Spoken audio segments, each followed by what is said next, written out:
मुदुनपुर गांव के कोने में सबाश नाम का एक किसान रहता था।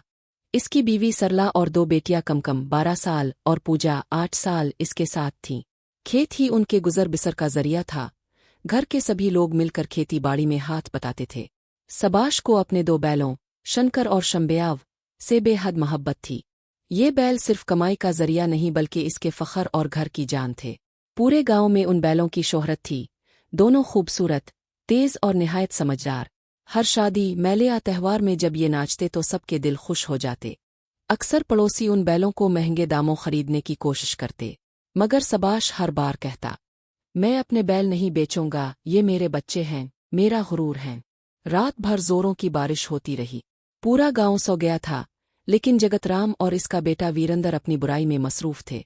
वो चुपके से सबाश के घर में घिसे और शंकर शंब्याव को खोलकर जंगल ले गए। तेज बारिश और अंधेरा था, किसी ने कुछ देखा भी नहीं। ऐल बेचैन होकर रग रहे थे, मगर बारिश के शोर में उनकी आवाज दब गई। सुबह जब सरला ने बैलों को चारा डालने के लिए गई तो दोनों गायब थे। वो चीख कर बोली, अरे, हमारे शंकर शंब्याव को कोई चरा ले गया। मैंने तो रात ही अंदर बांधा था। सबाश दौड़ता हुआ आया, परेशान और बेबस। लगता है किसी ने गांव के ही अंदर से धोखा दिया है। इसका बेटा बोला, बाबूजी फिक्र ना करें, हमारे शंकर शंब्याव समझदार हैं, वो जरूर लूट आएंगे। फिर भी सबाश ने सोचा कि बाप प्रधान जी तक पहुंचानी चाहिए। रास्ते में इसकी मुलाकात खर्चो चाचा से हुई। उन्होंने पूछा, क्या हुआ बेटा सबाश, इतनी घबराहट में कहाँ जा रहे हो? सबाश ने जवाब दिया, चाचा, कोई हमारे दोनों बैल चरा ले गया। मैं प्रधान जी को बताने जा रहा हूँ। प्रधान जी ने बात सुनी और फौरन कहा, चिंता ना करो, पूरे गांव को इत्तला दो। पंचायत बुलाते हैं, मिलकर ढूंढते हैं।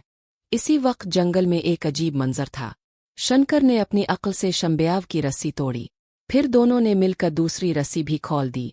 जब कुछ जंगली कुत्ते उन पर हमला करते हैं, तो दोनों बैल बहादुरी से उन्हें भगा देते हैं। गांव में सब लोग पीपल के दरख्त के नीचे जमा थे। हर चेहरा आदास से भरा हुआ था। सब कह रहे थे, वो दोनों बैल सिर्फ जानवर नहीं, हमारे गांव की शान थे। मगर जगतराम और वीरेंद्र छपकर खुश थे। वीरेंद्र हंसकर बोला, बाबूजी, अब ना रहेगा बांस, ना बजेगी बांसुरी। सबाश का गुरूर टूट गया। जगतराम मुस्कुरा कर बोला, हाँ बेटा, अब हमारे खिलाफ कोई सबूत नहीं, हम महफूज हैं। इसी वक्त प्रधान जी खड़े हुए और बोले, बहुत अफसोस की बात है दोस्तों, कल रात किसी ने सबाश के प्यारे बैल शंकर और शंब्याव चरा लिए। अगर ये काम हमारे ही गांव के किसी आदमी ने किया है, तो मैं हाथ जोड़कर कहता हूँ, सामने आ जाओ, हम मुआफ कर देंगे। जगतराम और वीरेंद्र एक दूसरे की तरफ देखकर मुस्कुराने लगे। प्रधान जी ने कहा, मैं 3 तक गन्नोगा, अगर चूर यहाँ है तो सामने आ जाए। 1 ओ। और जैसे ही उन्होंने 3 कहा, दौर से घंटियों की आवाज आने लगी। सब लोग मुड़कर देखने लगे।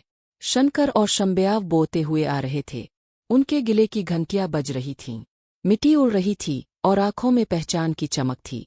सरला, कमकम और पूजा दौड़कर उनसे लिपट गईं। पूरा गांव खुशी से चीख उठा, हमारे शंकर शंब्याव वापस आ गए। प्रधान जी ने पुरसुकून आवाज में कहा, अब चोरी करने वाला भी यही है।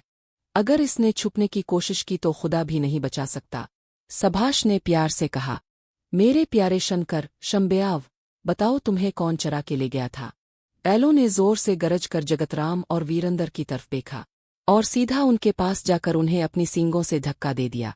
दोनों डर के मारे जमीन पर गिर पड़े। मुआफ कर दो, हमसे बहुत बड़ी गलती हो गई। प्रधान जी ने गुस्से से कहा, मुआफी? तुम दोनों ने इंसानियत का नाम बागार किया है। तुम्हारी सजा ये है, तुम्हारा मुंह काला किया जाए और गिले में जूतों की माला डालकर पूरे गांव में जुमाया जाए, ताकि सबको याद रहे कि बुरे काम का अंजाम बुरा होता है।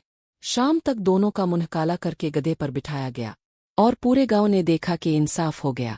सबाश ने आसमान की तरफ देखा और कहा, ये सब्र और सच्चाई की जीत है, और मेरे शंकर शंब्याव ने आज साबित कर दिया कि वफा कभी ज़ाय नहीं जाती।